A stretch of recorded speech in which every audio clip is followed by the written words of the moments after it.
Hello and welcome back to eCabinets Tips and Tricks. In this video I'm going to continue on with our louver door that we created earlier. What I want to do before I get too carried away with constraints and what have you, I want to view this door in render mode just to see what it looks like. So I'm going to click on render. And as you can see some detail there in the render mode. It's not really that defined.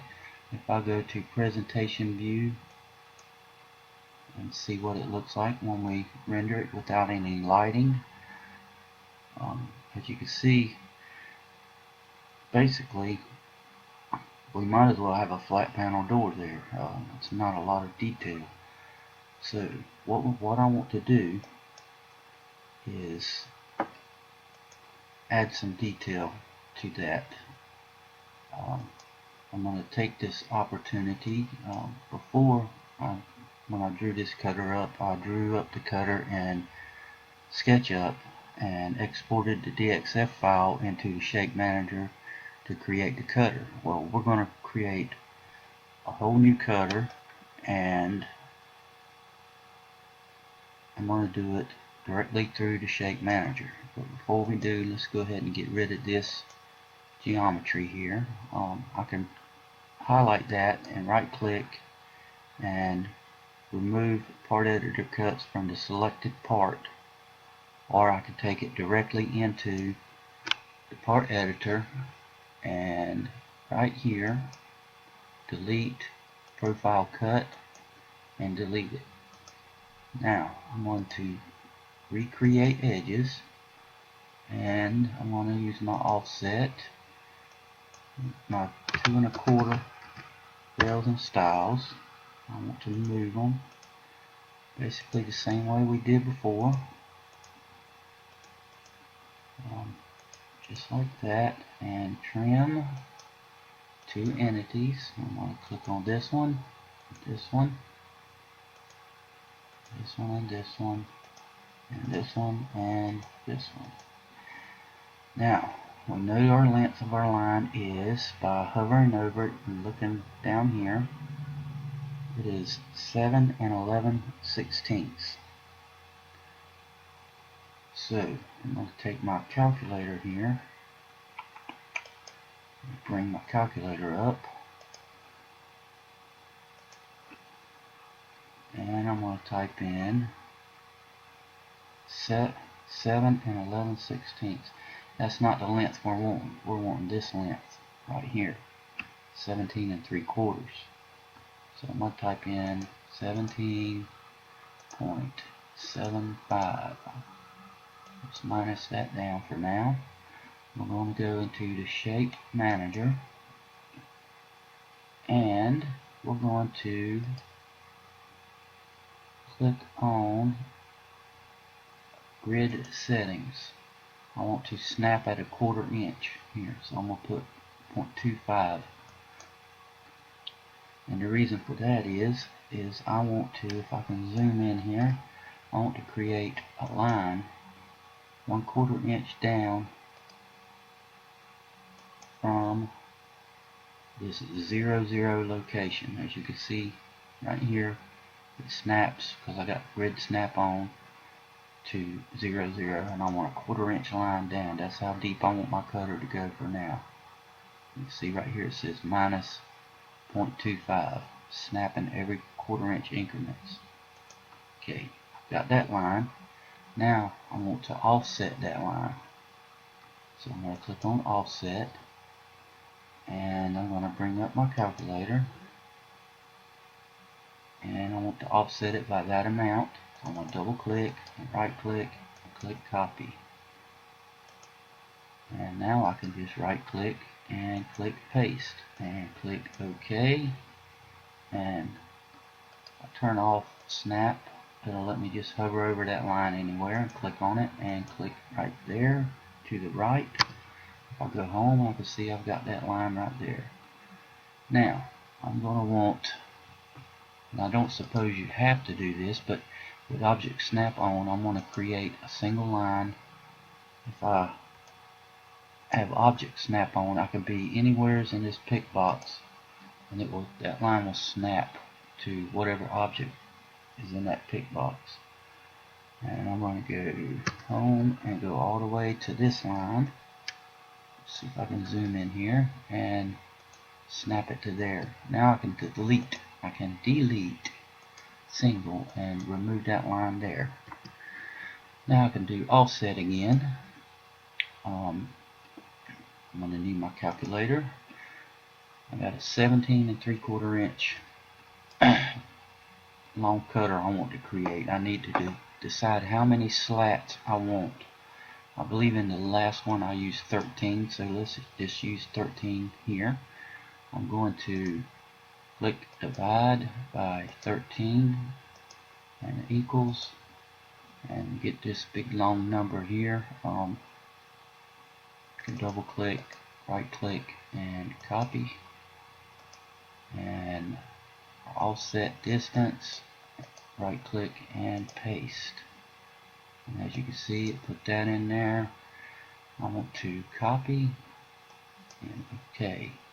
Now if I can zoom in here so you can see, if you're watching this video and you're not in full screen, I advise you to click on full screen. Unfortunately, I cannot zoom this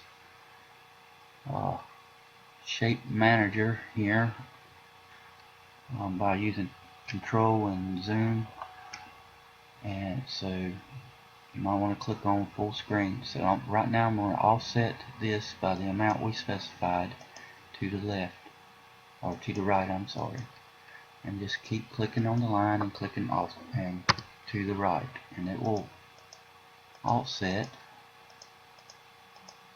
by that increment each time.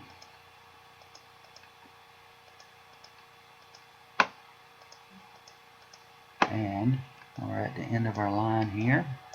As you can see, it's good and accurate. I'm going to just delete this line here. We don't need it anymore. Now, with Object Snap On and Snap and Angle Snap Off, we're going to create some more lines. I'm going to need one from the top of this one to the bottom of that one. So as long as I'm in that pick box, I got that line in there, it's going to snap. As long as I got Object Snap checked there. So that makes it a lot easier. Let's go home and zoom in on about 4 or 5 or so of these. Control, and just continue drawing these lines.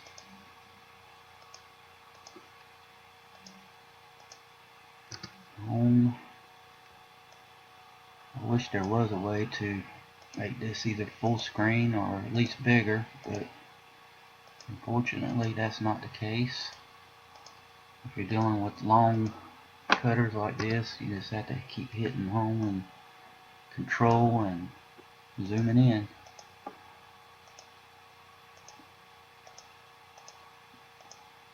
Okay, now we got that part done. What I want to do is extend this line up, because what we have to do is we have to create a closed contour. So this line needs to be extended up, and this line needs to be extended up, so we can create a closed contour. So I'm going to use my extend, and I'm going to go up 1.25 inches.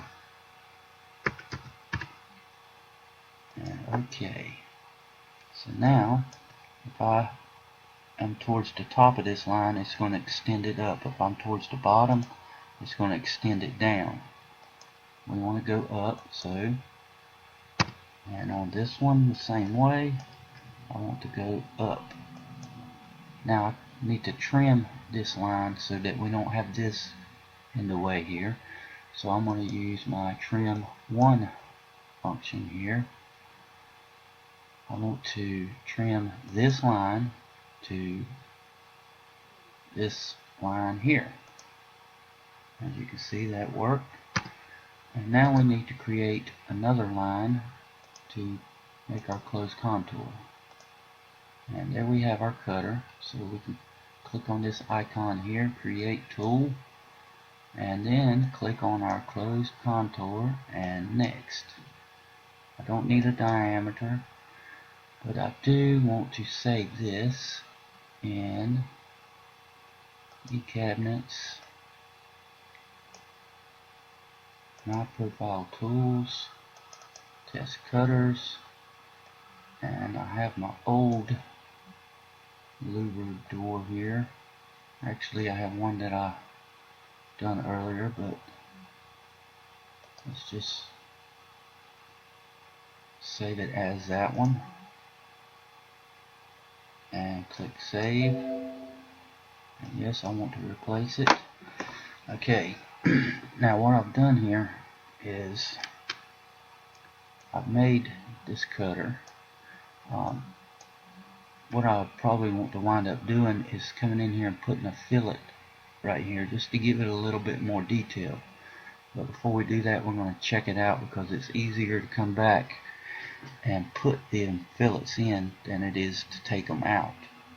So with that being said, let's close that out, and I don't want to save the modifications, and I want to come back into this area here, and I'm going to click on chain, and I want a single chain, and click on that line and click next.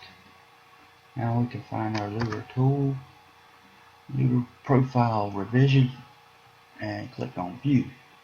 Now the first cutter we created had the plunge automatically applied. This one does not. So I'm going to plunge this down. Right now, if we did it, these slats would be even to the top of the rail and stile. I want them inset a little bit, so I'm going to type in -5/16 and apply and OK.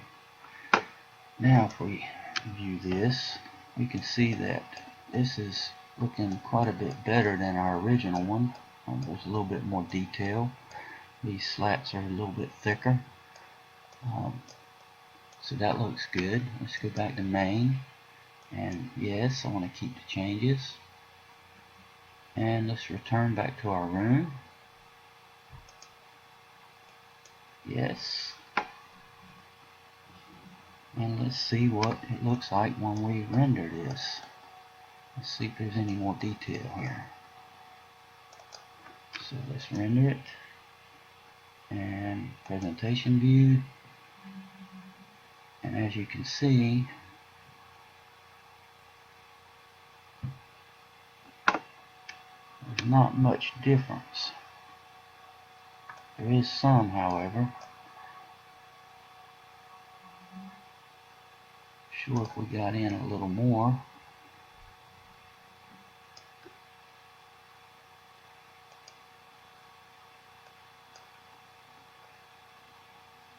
Render.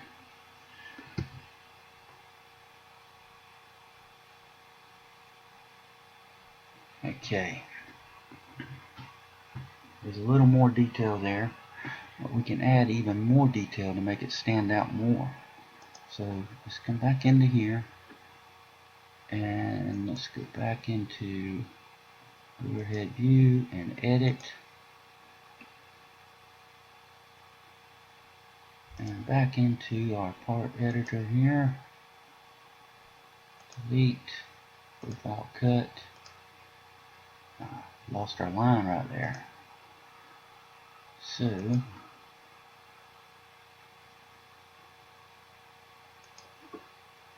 let's just delete all entities again. Yes, I'm sure. Create edges, offset 2 1/4.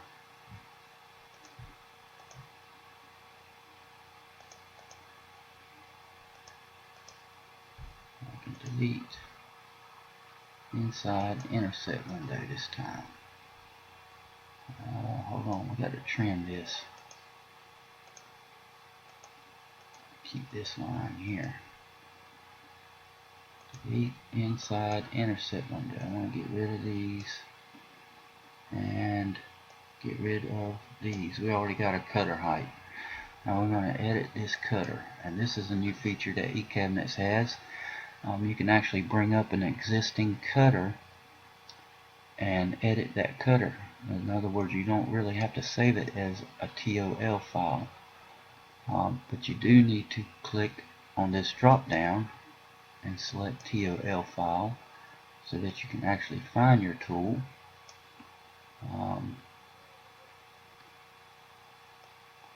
Revision and open. Okay, what I'm going to do here is I'm going to put some fillets on here, maybe to give us some more detail. I'm going to click my fillet button, and I'm going to put an 1/8 inch fillet on there, 0.125. I'm going to click this line, and then this one and this one, all the way down for each one. Come on now.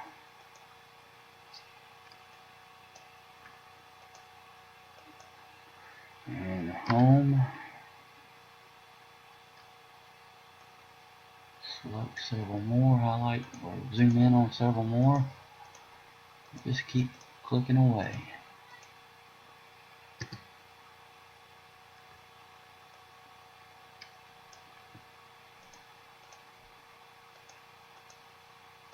Come on.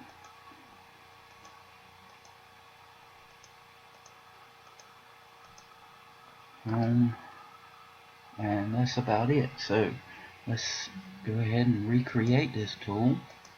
And click on next and OK, and find our revision, save. Yes, I want to keep the changes. Now we can close.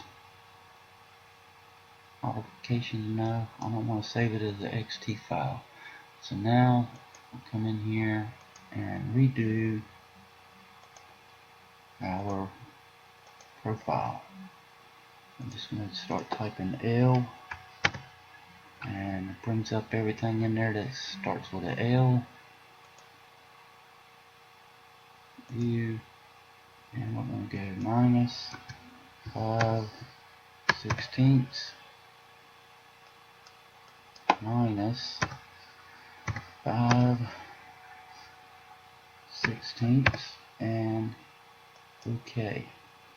Now let's see what we got here. Let's see if this helps any. So there you go. You can see there's a little bit more detail. Maybe that'll help out some. Let's go back to main. Yes, I want to keep the changes. And go back to custom layout. Yes, I want to change that. And do another presentation view here. Let's get in here about like that and render. And as you can see in this mode here, you can see pretty well. You could probably add some lights in here and get some lighting effect to enhance that. But let's see what it looks like just like it is.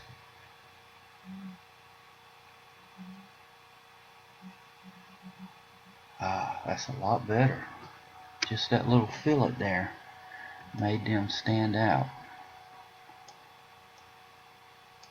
Camera's kind of jumpy here. Let's see.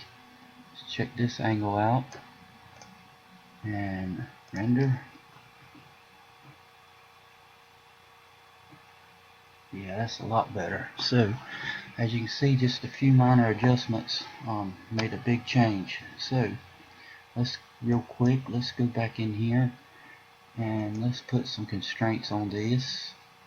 Go edit and go into constraint manager. Now as you can see, the only thing we got to constrain is this path that the cutter took. Those are the only constraints that you can constrain in this particular case. So I'm going to constrain the left and the right and vertical at the top. Maybe in some future videos I'll get into more detail on this constraint editor, but for now it's, you know, do your horizontal left and right, and then your top there. Now when you go back to main, you select yes, you want to keep the changes. Okay, now there is one thing about doing this type of door here with that type of cutter, is that even though we have constraints set, you can resize this cabinet to basically any width you want, and this door will constrain just fine. You can change the depth or whatever. So for example, if we change this cabinet to 36 inches, it's going to change to maintain the constraints we set, and everything will work fine. But if, because you can't constrain the bottom of that profile there, and it will not add any more slats or take away any more slats, if you change this mid rail here, or this drawer opening, or the bottom rail, or the cabinet height in general, it's not going to work properly. You'll have to redraw a cutter for that particular door height. But that being said, you know, if you got standard height base cabinets with all your doors are generally the same height on those base cabinets, there's no problem with this. So, like for example, if let's change this height to, I don't know, let's change it to, say we want to change it to a vanity height of 31 inches. And if you watch right down here at the bottom of that door, right there, and it gets done regenerating here, see what happened?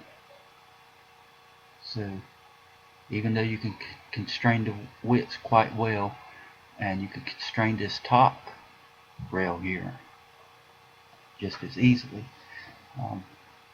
and you want to use these type doors for display purposes or whatever, you'll probably have to create one for different height cabinets that you might have. So I'm going to return back to main, and no, I don't want to keep the changes. Let's see, let me change this back. Let's see, what was that, 27 by 34.5, because we're doing all this in custom layout. I'm not actually modifying my library cabinet there. I want to change it back so I can save the changes, save my constraints if you will, and return back to main. Actually, before I do that, what you would do if you took it out of custom layout, you would probably save this back into your library, which would be a good idea. I'm just going to name this demo 2 here and save. It's already got one. Yes, I want to override it.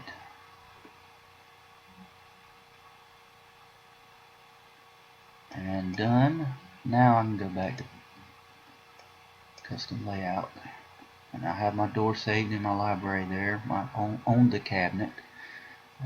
So that's about it for the louvered door there. If you have any questions or comments, please post. I hope this helped.